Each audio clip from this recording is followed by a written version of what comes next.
Seperti saya, bisa mengingatkan saya dari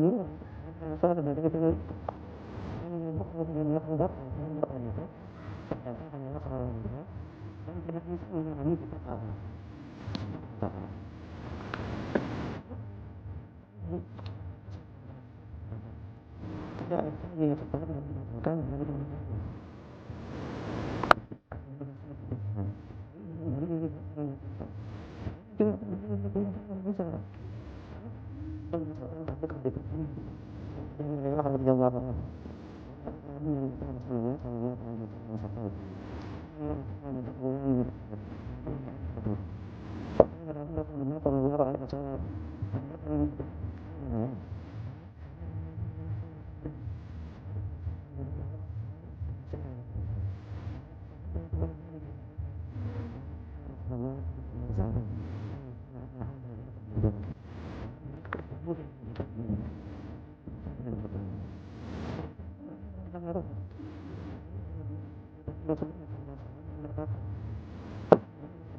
apa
Mengajar sudah.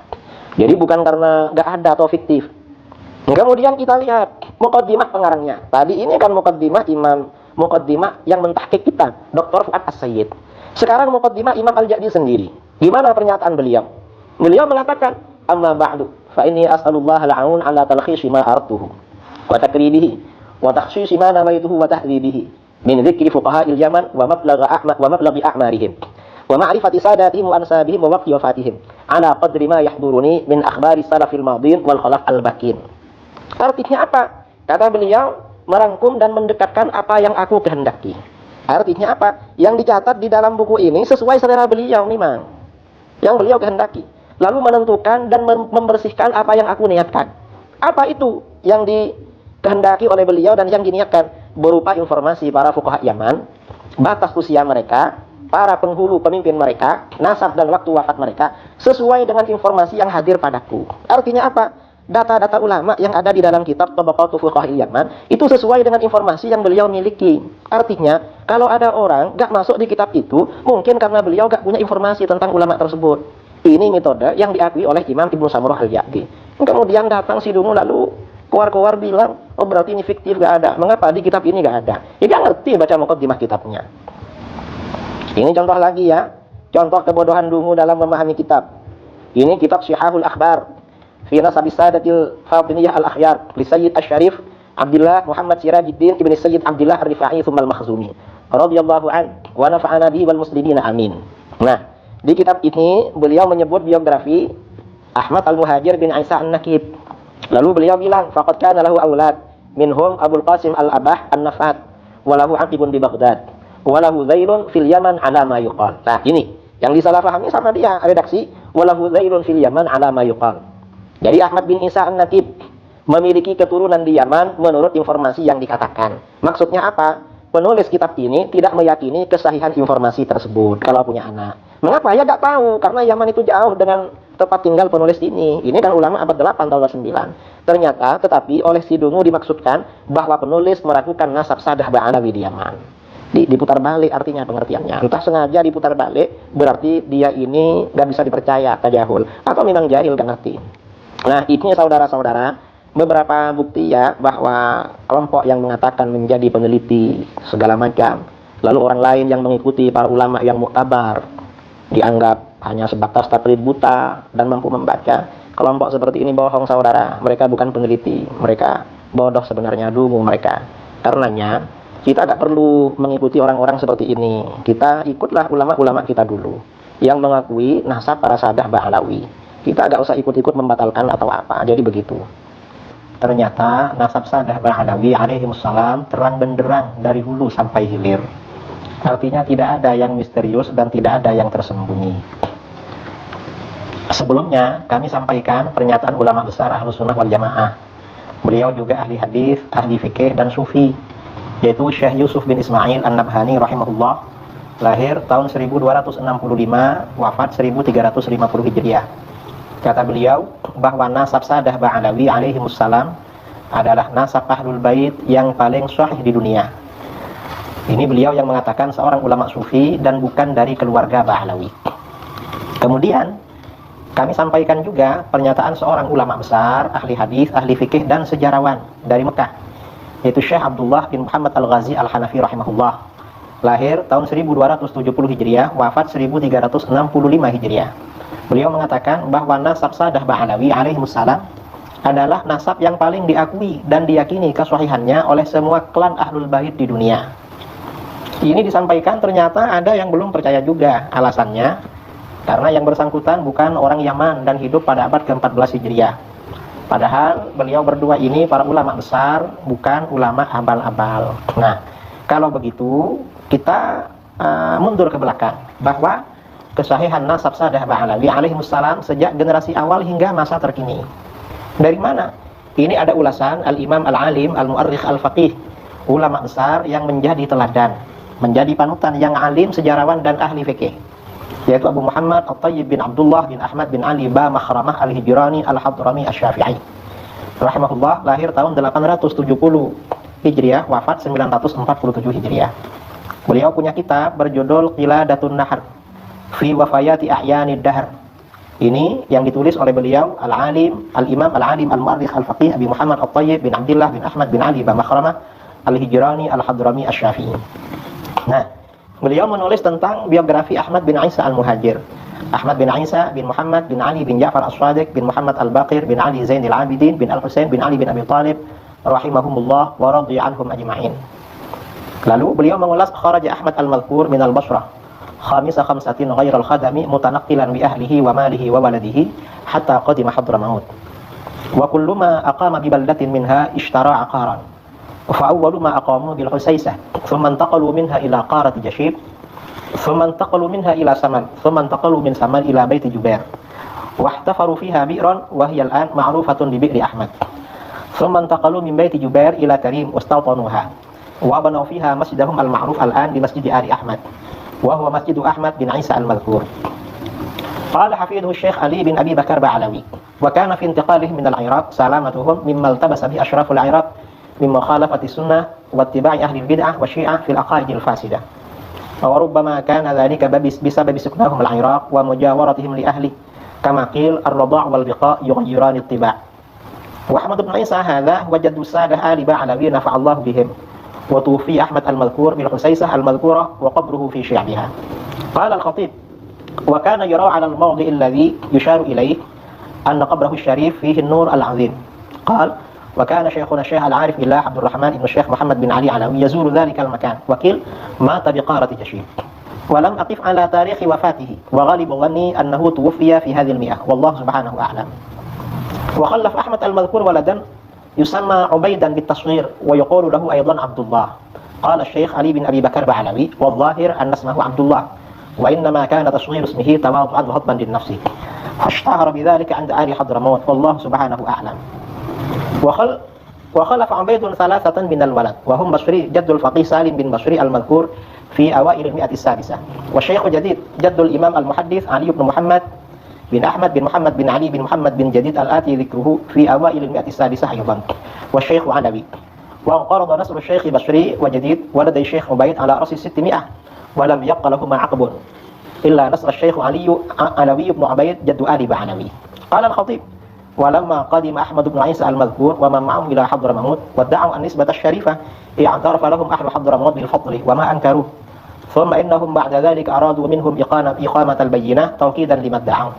وكان بتاريخ ذاك 300 مفتين فصار الإمام المحدث علي بن أحمد بن أبي جديد البصرة وأثبت نسبتهم عند قاضيها وأشهد على إثبات القاضي نحو 100 شاهد ممن يريد السفر الحج ورقب بمكة حجاج حضرموت على أولئك الشهود فلما قدموا حضرموت وشهدوا بذلك اعترف الناس لهم بالنسبة الشريفة وأقروا لهم بالفضل والحرمة وأجمع على ذلك العلماء والصالحون.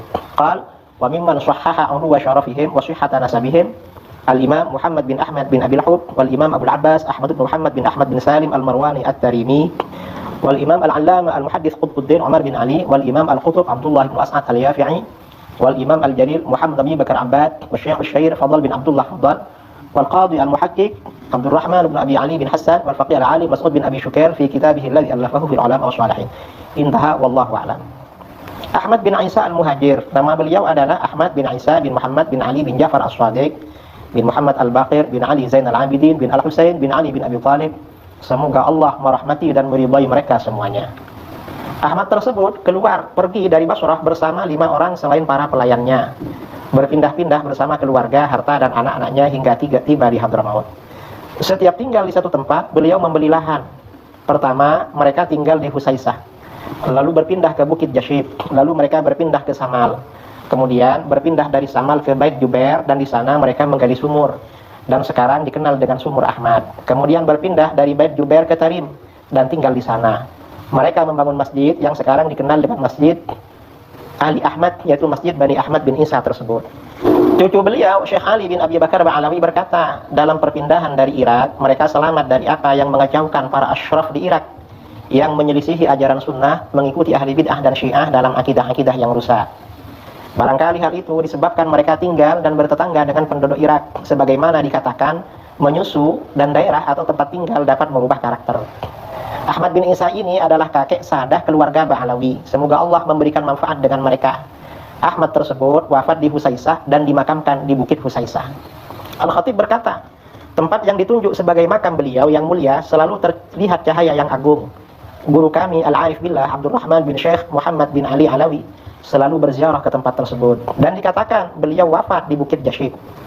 Aku tidak menjumpai waktu wafatnya, tanggal dan tahun berapa. Perkiraan kuat beliau wafat pada abad tersebut dan Allah Subhanahu wa taala yang Maha tahu. Ahmad tersebut meninggalkan anak yang bernama Ubaid. Ia juga disebut Abdullah. Syekh Ali bin Abu Bakar Alawi berkata, yang jelas namanya Abdullah, hamba Allah, hanya saja namanya menjadi Ubaidillah, hamba kecil Allah, karena faktor rendah hati dan memerangi nafsunya. sehingga beliau populer dengan nama Ubaidillah menurut keluarga Hadramaut. Dan Allah Subhanahu wa taala yang Maha tahu. Ubaid meninggalkan 3 orang anak. Mereka adalah yang pertama Basri, kakek dari seorang yang ahli fikih, Salim bin Basri, wafat tahun 604 Hijriah, yang akan disebutkan pada permulaan abad ke-6. 2, Syekh Jadid, kakeknya Al-Imam Al-Muhaddits Ali bin Muhammad bin Ahmad bin Muhammad bin Ali bin Muhammad bin Jadid, yang akan disebutkan pada permulaan abad ke-6 pula. Dan 3, Syekh Alawi, keturunan Syekh Basri dan Jadid. Kedua anaknya Syekh Ubaid punah pada permulaan abad ke-6 dan tidak tersisa dari keturunan keduanya, kecuali keturunan Syekh Alawi bin Ubaid, kakek keluarga Bahlawi. Al-Khatib berkata, ketika Ahmad bin Isa dan orang-orang yang menyertainya datang ke Hadramaut dan mengaku dari nasab yang mulia keturunan Nabi SAW, maka penduduk Hadramaut mengakui keutamaan mereka dan tidak mengingkarinya. Pengakuan itu dipercaya oleh mereka. Kemudian setelah itu, mereka penduduk Hadramaut menginginkan bukti untuk menguatkan apa yang mereka akui. Pada waktu itu di Tarim terdapat 300 mufti. Maka Al-Imam Al-Muhaddits Ali bin Ahmad bin Abi Jadid pergi ke Basrah dan melakukan isbat nasabnya di hadapan Qadhi Basrah. Sidang isbat yang dilakukan oleh Qadhi disaksikan oleh 100 orang saksi dari orang-orang yang akan pergi menunaikan ibadah haji. Lalu para jamaah haji Hadramaut memeriksa saksi-saksi itu berjumpa di Mekah.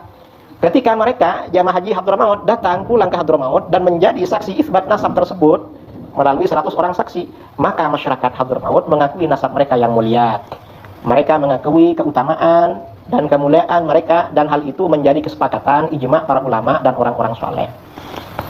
Al-Khatib berkata, di antara ulama yang mengesahkan keluhuran kemuliaan dan keabsahan nasab mereka adalah Al-Imam Muhammad bin Ahmad bin Abil Hub, Al-Imam Abu Abbas Ahmad bin Muhammad bin Ahmad bin Salim Al-Marwani At-Tarimi, Al-Imam Al-Allam Al-Muhaddits Qutbuddin Umar bin Ali, Al-Imam Al-Qutub Abdullah bin As'ad Al-Yafi'i, Al-Imam Al-Jalil Muhammad bin Abi Bakar Abbad, Syekh yang populer Fadl bin Abdullah Fadl, Al-Qadhi Al-Muhaqqiq Abdul Rahman bin Abi Ali bin Hassan, dan Al-Faqih yang alim Mas'ud bin Abi Syukail, dalam kitab yang ditulisnya mengenai para ulama dan orang-orang soleh. Wallahu a'lam. Nah, kesimpulannya bagaimana? Ulasan histori di atas memberikan beberapa kesimpulan penting bagi kita. Pertama, sejarah perjalanan keluarga Ba'alawi sejak migrasi Sayyid Ahmad bin Isa Al-Muhajir telah diketahui oleh masyarakat umum, terutama masyarakat Hadramaut. Kedua, perpindahan itu bermotif agama, yaitu untuk melindungi anak cucu beliau dari pengaruh Syiah yang menodai sebagian Sa'adah di Irak. Ketiga, kedatangan keluarga Sayyid Ahmad bin Isa ke Yaman diterima dengan baik oleh masyarakat dan diakui sebagai Sa'adah tanpa ada yang menolaknya. Keempat, hanya saja pada masa Al-Imam Al-Muhaddits Ahmad bin Ali bin Abi Jadid abad ke-6 ya, dan ke-7 ada permintaan bukti dari masyarakat Hadramaut tentang nasab mereka. Lalu beliau ke Basrah, tempat asal Sayyid Ahmad bin Isa dan sebagian anak-anaknya di sana, dan dilakukan sidang isbat nasab keluarga beliau di pengadilan agama dengan menghadirkan 100 orang saksi. Kemudian 100 orang saksi itu melaporkan kepada para jamaah haji Hadramaut pada waktu musim haji di Mekah. Kelima, sepulangnya dari musim haji, isbat nasab ini kemudian diterima dan diakui oleh 300 ulama yang mencapai derajat mufti di Tarim. Keenam, setelah hasil isbat di Basrah sampai ke Hadramaut, maka para ulama dan orang-orang soleh berijma menyepakati kesahihan nasab keluarga besar Sayyid Ahmad bin Isa, datuk keluarga Sa'adah Ba'alawi. Artinya apa? Pada abad ke-6 Hijriah, nasab Sa'adah Ba'alawi ini sudah diakui secara aklamasi oleh para ulama dan orang-orang soleh di Yaman, di Hadramaut. Ketujuh, nasab Sa'adah Ba'alawi juga disahihkan oleh beberapa ulama besar dan terkemuka. Siapa? Yaitu Al-Imam Muhammad bin Ahmad bin Abil Hub, wafat tahun 611 Hijriah. Al-Imam Abu Abbas Ahmad bin Muhammad bin Ahmad bin Salim Al-Marwani At-Tarimi. Al-Imam Al-Allama Al-Muhaddits Qutbuddin Umar bin Ali. Al-Imam Al-Qutub Abdullah bin As'ad Al-Yafi'i, wafat tahun 768 Hijriah. Al-Imam Al-Jalil Muhammad bin Abi Bakar Ba'abad, wafat tahun 801 Hijriah. Syekh yang populer Fadl bin Abdullah Bafadl, wafat tahun 805 Hijriah. Kemudian Al-Qadhi Al-Muhaqqiq Abdul Rahman bin Abi Ali bin Hassan, dan Al-Faqih yang alim Mas'ud bin Abi Syukail. Nah, artinya apa? Dari sini ya, dari sini ternyata nasab Sa'adah Ba'alawi sejak awal di Yaman, tempat tinggal mereka, tidak ada persoalan. Ketika datang, karena Sayyid Ahmad bin Isa ini membawa banyak pembantu, dalam satu riwayat yang dibawa 70 orang, sekitar 70 orang. Penduduk Yaman percaya kalau mereka Sa'adah karena saksinya banyak. Dalam perjalanan waktu, pada abad ke-6, sekitar abad ke-6, karena diinginkan adanya bukti yang legal secara syar'i, maka dari keluarga Ahmad bin Isa, dari keluarga Ubaid atau Abdullah ini pergi ke Basrah melakukan isbat. Kemudian setelah itu nasab yang mulia ini bahwa keluarga Ba'alawi memang benar-benar sahih menjadi aklamasi para ulama dan orang-orang soleh di Yaman pada waktu itu. Nah, ini artinya apa? Yang tahu bahwa Sadah Ba'alawi ini memang benar-benar nasabnya sahih itu penduduk Yaman yang hidup pada masa beliau-beliau dulu, dan ini ditulis di dalam kitab-kitab sejarah. Penduduk Yaman tentunya lebih tahu, para ulama yang ada pada waktu itu lebih tahu tentang kesahihan nasab ini. Jadi kalau yang membatalkan nasab ini justru orang Jawa Barat, Jawa Timur, atau Jogja, ini nggak pas. Karena bukan orang yang tinggal di Yaman, yang ngerti orang sana. Dan tentunya pada masa lalu lebih ngerti daripada masa sekarang. Walhasil, nasab Sadah Ba'alawi ini sudah menjadi ijma di kalangan orang-orang soleh dan para ulama pada masa lalu. Tidak ada persoalan. Penolakan terhadap nasab Sadah Ba'alawi hanya belakangan ini, beberapa tahun belakangan ini. Siapa yang melakukan? Setelah dicek di website-website itu, ternyata mereka adalah orang-orang Wahabi. Lalu diikuti oleh sebagian orang-orang kita, entah karena tujuan apa atau punya persoalan apa, tiba-tiba membatalkan. Jelas gak diterima karena bukan ulama. Masalah nasab Sadah Ba'alawi alaihimussalam ini persoalan yang sudah selesai, disepakati oleh para ulama dan orang-orang soleh. Yang nggak mau ya bukan ulama dan bukan orang-orang soleh. Makanya kata Syekh An-Nabhani, orang abal-abal agamanya yang menolak nasab Sadah Ba'alawi. Saya akan berbicara tentang nasab Ba'alawi yang saya telah simpulkan sebagai nasab yang mardudun batilun ghairu sahihin munqati'un. Nasab yang batal, nasab yang tidak sahih, nasab yang munqati'. Berlandaskan apa? Saya menyatakan bahwa nasab Ba'alawi adalah nasab yang batil, nasab yang mardud, nasab yang tidak sahih, nasab yang munqati'. 15 poin yang akan saya sampaikan terkait dengan batalnya nasab Ba'alawi pada kesempatan yang berbahagia ini. Pertama, nasab Ba'alawi terputus karena Ubaidillah tidak terbukti sebagai anak Ahmad berdasar kitab-kitab yang sezaman. Tidak ada kitab-kitab yang sezaman yang menyatakan bahwa Ubaidillah ini adalah sebagai anak daripada Ahmad bin Isa. Ahmad bin Isa wafat pada 345 Hijriah. Kitab-kitab nasab yang banyak ditulis ketika itu, abad ke-4, ke-5, ke-6, ke-7, ke-8, dan ke-9, tidak mencatat nama Ubaidillah merupakan anak daripada Ahmad. Ahmad bin Isa tidak terbukti hijrah ke Yaman berdasarkan kitab-kitab abad ke-5 sampai abad ke-9. Di dalam kitab-kitab nasab yang telah ada mulai abad ke-5, juga kitab-kitab tarikh, kitab-kitab sejarah yang ada dari mulai abad ke-5 sampai abad ke-9 tidaklah menceritakan, tidaklah mereportase adanya hijrahnya Ubaidillah atau ayahnya Ahmad bin Isa ke Yaman.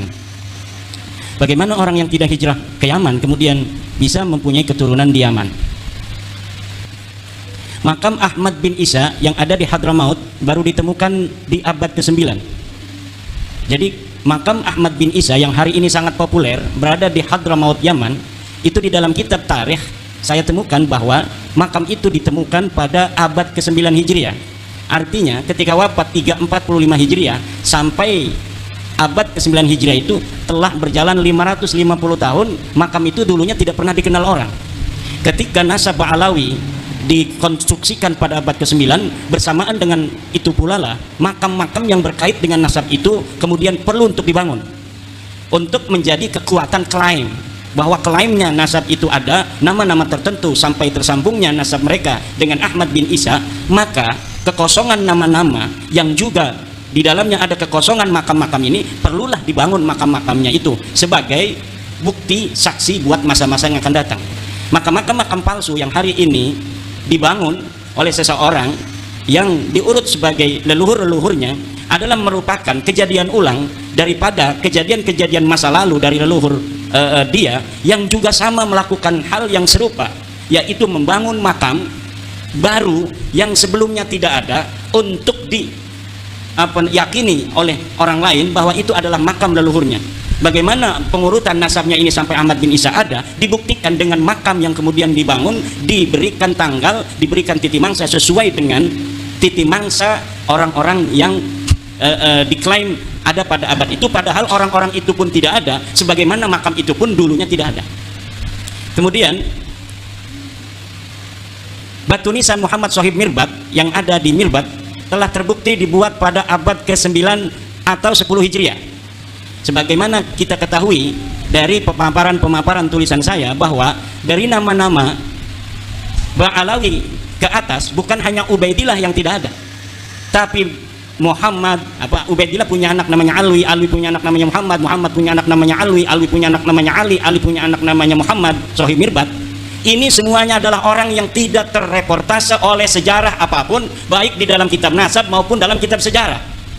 Bagaimana orang yang tidak dicatat dalam kitab nasab, kemudian pada abad 9 dibangun namanya, dicantumkan dalam kitab nasab yang hanya ditulis oleh keluarga mereka, dan kemudian dibangun kesejarahannya pada kitab-kitab sejarah yang juga ditulis oleh mereka. Ada kitab-kitab yang hari ini cetakannya ada, ditulis oleh orang lain, tapi apabila diteliti, lihat pentahkiknya, itu pentahkiknya adalah kalangan mereka. Dan saya meyakini setiap kitab sejarah yang ditahkik oleh kalangan Ba'alawi, maka pentahkikannya itu tidak jujur, dan di dalamnya pasti ada interpolasi nama-nama sesuai dengan nama-nama leluhur yang mereka catat. Kenapa? Karena nama leluhur mereka tidak tercatat dalam kitab sejarah, maka mereka merasa perlu untuk mencari manuskrip-manuskrip kuno, kemudian manuskrip kuno ini ditahkik olehnya, kemudian disisipi nama-nama dari keluarga mereka, dan ini dapat dipertanggungjawabkan karena saya telah meneliti beberapa pentahkikan dari kalangan mereka tentang kitab-kitab tarikh Hadramaut, tarikh San'a dan yang mengitarinya. Di dalamnya ada interpolasi, yaitu penyisipan tokoh yang tidak ada dalam manuskrip aslinya, kemudian disisipkan seakan tokoh-tokoh ini adalah merupakan tokoh yang historis. Kemudian Muhammad bin Ali diberi gelar Sohib Mirbat pada abad 9, tidak terbukti sebagai bergelar Sohib Mirbat. Menurut Ibnul Athir abad ke-7, yang bergelar Sohib Mirbat adalah Muhammad Al-Manjawi, raja di Mirbat. Ada seorang raja yang dicatat oleh Ibnul Athir, sejarawan masa itu, yang bernama Muhammad Al-Manjawi. Muhammad Al-Manjawi ini diberi gelar oleh Ibnu Khaldun, oleh Ibnul Athir sebagai Sohib Mirbat. Itu pada abad ke-7. Kemudian Ali As-Sakran pada abad ke-9 menulis sejarah leluhurnya, kalangan Ba'alawi ini, menyematkan nama untuk salah satu nama yang dibarukan itu, yaitu Muhammad bin Ali, disebagaikan atau dialiaskan sebagai Muhammad Sohib Mirbat. Tadinya tidak ada gelar Muhammad Sohib Mirbat untuk leluhur mereka, tetapi karena ada pencatatan dari mereka bahwa Muhammad bin Ali ini pernah ke Mirbat, maka diberi gelarlah leluhurnya ini yang bernama Muhammad bin Ali dengan Muhammad Sohib Mirbat. Saya telah membaca kitab-kitab yang berkaitan dengan sejarah Mirbat dan sejarah Dhifar, serta ulama-ulama yang hidup pada sejaman dengan Muhammad bin Ali dalam tanda kutip Sohib Mirbat ini, sama sekali tidak ada yang mencatat di samping kanan dan kirinya seorang ulama bernama Muhammad bin Ali yang digelari kemudian pada abad 9 dengan Sohib Mirbat dari kalangan Ba'alawi. Orang ini bukan hanya tidak bergelar Sohib Mirbat, tetapi juga kehistorisannya sangat dipertanyakan. Bahkan saya berani mengatakan itu adalah fiktif. Orang ini fiktif, tidak ada di Dhifar, tidak ada di Hadramaut, bahkan mungkin tidak ada di dunia acak. Seorang yang bernama Muhammad bin Ali ini. Lalu bagaimana mereka punya leluhur? Ya jelas mereka punya leluhur. Lalu leluhurnya siapa? Ya saya tidak tahu. Apakah namanya Muhammad bin Ali? Ya bisa jadi, tapi yang jelas bukan Muhammad bin Ali yang hari ini kita kenal kesejarahannya sedemikian itu. Lalu bagaimana kok bisa begitu banyak kitab-kitab yang mencatat kesejarahannya hari ini? Bisa ratusan kitab tentang Sohib Mirbat. Bahkan orang Mirbat sendiri hari ini, sejarawan Mirbat, lihat apabila mereka menceritakan tentang Sohib Mirbat, mereka belum sadar kalau mereka mencatat nama seorang yang tidak ada pada zamannya. Hebatnya ini Muhammad Sohib Mirbat. Dan saya kalau dipertemukan dengan sejarawan Mirbat, sejarawan Dhifar, saya yakin orang Dhifar dan orang Mirbat sejarawannya itu akan langsung sadar kalau sudah bertemu dengan saya. Apabila saya berikan algoritma dari sosok Sohib Mirbat ini, sejarawan Dhifar, sejarawan Mirbat, sejarawan Hadramaut akan langsung sadar bahwa ada masalah dalam kesejarahan, terutama kesejarahan nasab daripada sadah-sadah mereka ini, terutama yang berkaitan dengan klaim glorifikasi dari keluarga Ba'ali dalam ilmu pengetahuan, dalam tasawuf, dan dalam peran-peran kesejarahannya di masa itu yang berkaitan dengan politik, sosial, dan sebagainya. Bahkan saya sekarang sedang mencari orang yang bisa mempertemukan saya dengan para pakar-pakar sejarah di Yaman agar mereka tercerahkan. Yang saya ingin ketemukan adalah para pakar-pakar sejarawan yang tidak ada kaitan dengan Ba'alawi, yang insya Allah apabila dia itu bisa bertemu, maka itu akan langsung gampang sadar daripada orang-orang yang mempunyai subjektivitas dengan kalangan Ba'alawi. Dan saya meyakini itu, apabila algoritma ini sedikit dibuka, sadar mereka dengan itu, maka sejarah Yaman hari ini yang terbentuk begitu kokoh akan rungkan. bukan hanya sejarah nasab Ba'alawi, tapi sejarah Yaman, sejarah Mirbat yang hari ini ada, rungkat semua. Kemudian Abdullah bin Sohib Mirbat yang tercatat dalam kitab Al-Ghurar abad 10 sebagai anak Sohib Mirbat yang mendapat ijazah dari Muhammad Al-Qala'i adalah fiktif. Saya telah menelusuri kisah-kisah seseorang yang bernama Abdullah yang disebut sebagai anak Muhammad Sohib Mirbat, yang disebut mendapatkan ijazah dari seorang ulama besar yang tercatat dalam kitab apapun, bukan hanya dalam kitab sejarah, tapi dalam kitab fikih, dalam kitab-kitab yang lainnya, yang bernama Muhammad bin Ali Al-Qala'i. Muhammad bin Ali Al-Qala'i seorang ulama besar di Mirbat yang hidup sejaman dengan tokoh fiktif Muhammad Sohib Mirbat. Ini dikatakan dia memberikan ijazah kepada seseorang bernama Abdullah, Syarif Abdullah.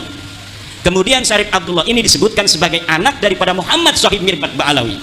Saya meyakini nama ini bukan untuk Abdullah bin Muhammad Sohib Mirbat.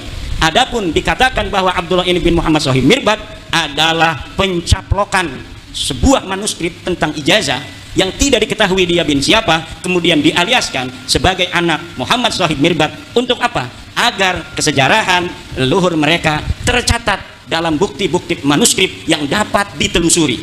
Yang dapat ditelusuri nama Abdullah karena dia mendapatkan ijazah, tetapi Abdullah ini tidak diketahui siapa ini Abdullah. Dikatakan bahwa Abdullah ini adalah anak Muhammad Sohib Mirbat. Muhammad Sohib Mirbatnya mana? Fiktif. Tidak ada Muhammad Sohib Mirbat yang bernama Muhammad bin Ali Ba'alawi. Muhammad bin Ali Ba'alawi atau disebut juga Muhammad bin Ali Khalifasam, saya dapat menyatakan dengan tegas bahwa orang ini fiktif. Tidak ada ulama tarikh yang menulis kesejarahan tokoh ini. Tidak ada ulama nasab yang mu'tamadah, yang bisa dipegang keulamaannya dalam ilmu nasab, yang mencatat seseorang bernama Muhammad bin Ali yang hidup sezaman dengan Muhammad bin Ali Al-Qala'i. Kemudian Jadid yang terdapat dalam kitab As-Suluk tidak terbukti sebagai saudara dari Alwi. Jadi ada kitab sejarah, yang kitab sejarah ini adalah mu'tamadah, yang bisa dijadikan pegangan untuk sejarah Yaman. Disebutkan ada seorang bernama Jadid yang disebut seorang syarif. Lalu keluarga Ba'alawi pada abad 9 mengatakan bahwa Jadid ini adalah saudara dari leluhur mereka yang bernama Alwi. Dengan demikian kekosongan kesejarahan mereka dalam kitab-kitab tarikh itu mudah-mudahan menurut mereka bisa terpenuhi dengan adanya nama Jadid yang dicatat dalam kitab As-Suluk. Bagaimana caranya? Dengan mengakui Jadid ini sebagai saudara dari leluhur mereka yang bernama Alwi. Dan ini pun nanti akan terjadi pada seorang ulama bernama Salim bin Basri, yang kemudian Salim bin Basri ini yang tercatat dalam kitab-kitab sejarah itu diambil namanya, dialiaskan bapaknya yang bernama Basri sebagai saudara daripada Alwi. Jadi dari sini ngambil supaya kuat. Ternyata yang diambil-ambil ini polanya sama. Setelah diambil namanya sebagai bagian dari keluarga mereka, lihat hari ini dalam kitab Syamsul Dhahirah, orang-orang yang tercatat dalam sejarah ini diingkiratkan, dikatakan bahwa mereka tidak mempunyai keturunan. Lihat nama Abdullah bin Sohib Mirbat, inqarada, tidak punya keturunan. Lihat Jadid, inqarada fi al-qarnis fi akhiri qarnis sitti, dia ingkirat di akhir abad 6. Kemudian lihat Salim bin Basri, demikian pula dikatakan bahwa keturunannya ingkirat pada akhir abad ke-6.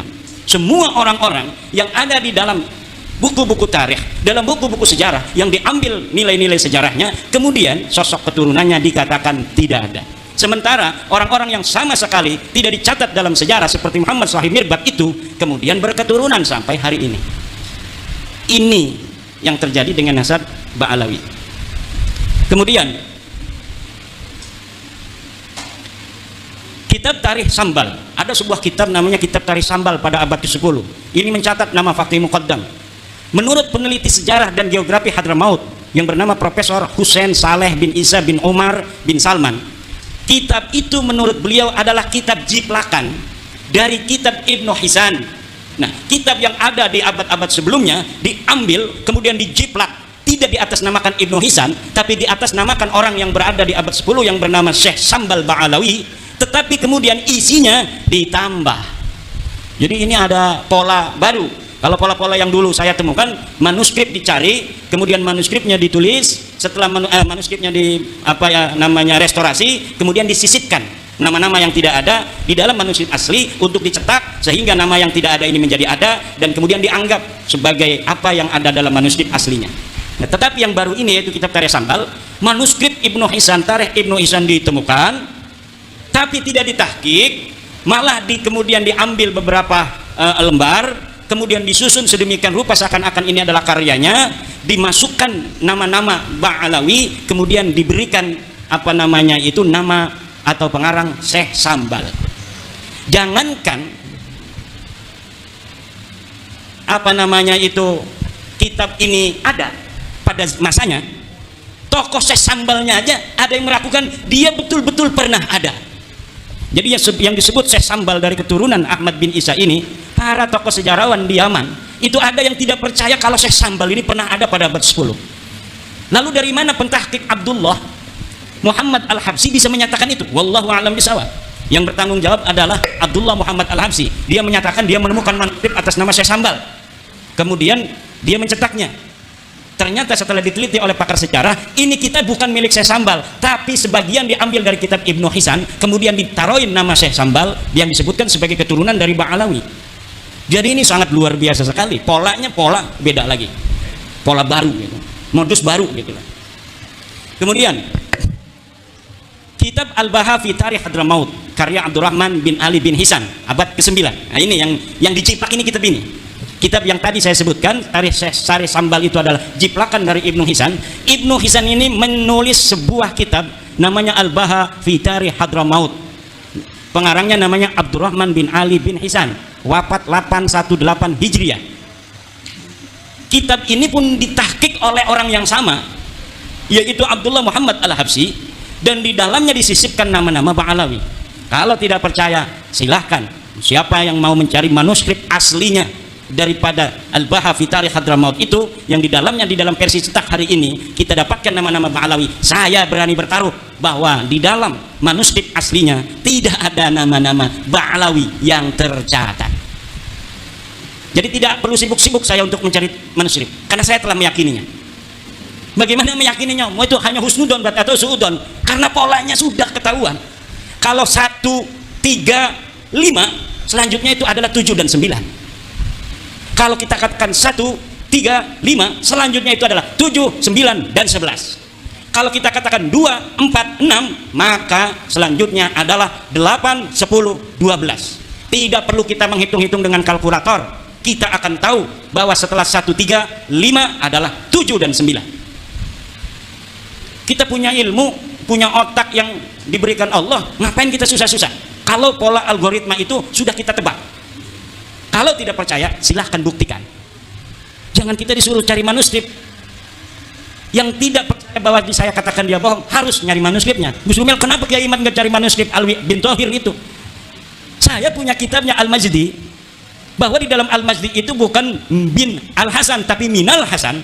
Lalu Alwi bin Thohir abad 14, dia palsukan, minnya itu dirubah menjadi bin. Akhirnya salah, beda pengertiannya.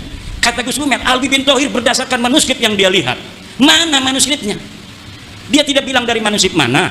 Sementara Al-Majdi ketika mengatakan itu adalah Minal Hasan, itu berdasarkan manuskrip, dan manuskripnya disebutkan dalam mukaddimah. Ini manuskrip ditemukan di anu, dipegang anu, ditulis tanggal sekian, tahun sekian. Uqudul Almas itu ditulis abad ke-14 tanpa manuskrip. Katanya mengaku melihat manuskrip, tanpa menyebutkan manuskripnya ada di mana, ditulis oleh siapa dan tahun berapa. Sementara Uqudul Almas ini, Al-Majdi, ketika salinannya itu dicetak menjadi sebuah kitab, menyebutkan bahwa salinannya ditulis pada abad ke-12. Salinannya sekarang ada di perpustakaan anu, ditulis oleh Mang Anu. Lalu sesuatu yang berdasarkan alamat yang jelas melawan sesuatu di abad 14 yang tidak punya alamat sama sekali, mana yang menang dan mana yang harus dipertanggungjawab? Ini yang terjadi. Kemudian kitab Al-Imam Al-Muhajir, ada sebuah kitab namanya Al-Imam Al-Muhajir, ditulis oleh Muhammad Diyah Shihab, ini ada di Indonesia, dan Abdullah bin Noh, ini seorang ulama di Bogor, ditulis tanpa referensi sejaman. Kitab ini menerangkan tentang tokoh yang bernama Al-Imam Ahmad Al-Muhajir. Semuanya lengkap, ini binnya anu, belajarnya di anu, pergi ke anu dan sebagainya, tetapi tanpa referensi. Kitab pada masanya bahkan sampai abad ke-9 tidak bisa disebutkan satupun kitab apa yang menjadi referensinya. Lalu referensinya abad berapa? Ya referensi unggulan Ba'alawi, yaitu Al-Burqatul Musyiqah dan Al-Jauharus Syafaf. Hanya itu saja mentoknya. Dengan satu lagi kitab Al-Ghurar di abad ke-10. Kitab Al-Ghurar, nah ini yang tadi saya sebutkan, Ba'alawi abad 10, yang menjadi salah satu buku referensi utama nasab Ba'alawi, hanya mempunyai referensi dari abad ke-9, yaitu kitab Al-Burqah dan kitab Al-Jauharus Syafaf. Jadi abad 10 sudah nambah tuh. Tadinya abad 9 hanya ada Al-Burqah dan Al-Jauharus Syafaf. Abad 10 nambah satu, namanya Al-Ghurar. Nanti ada lagi kitab karangan Abu Bakar Al-Idrus, ada 4. Nanti tumbuh lagi. Nanti abad 11 makin banyak. Abad 12 makin banyak. Sehari ini ratusan kitab menyatakan nasab Ba'alawi dan sejarahnya. Tetapi semuanya akan mentok dan habis pada abad ke-9. Referensinya tidak akan bisa nganclong ke abad ke-8, abad ke-7, abad ke-6, abad ke-5, dan abad ke-4. Karena memang semuanya is nothing. Orang ini tidak pernah ada. Debat yang sangat luar biasa dari Kiai Haji Imaduddin Usman Al-Bantani bersama Idrus Romli. Dan tadi kita simak bersama beberapa ungkapan dan cecaran tanggapan di antara Kiai Haji Imaduddin Usman Al-Bantani bersama Idrus Romli. Banyak sekali keyakinan-keyakinan dan juga referensi yang dilontarkan oleh Kiai Haji Imaduddin Usman Al-Bantani dan juga Idrus Romli. Semoga saja diskusi atau debat kali ini bisa mencerahkan kita dan kita bisa menilai yang mana yang memang betul-betul ilmiah, masih mengedepankan referensi. Bagaimana menurut pendapat teman-teman semua? Silakan lanjut di kolom komentar. Terima kasih sudah mengikuti channel ini. Sampai jumpa. Assalamualaikum warahmatullahi wabarakatuh.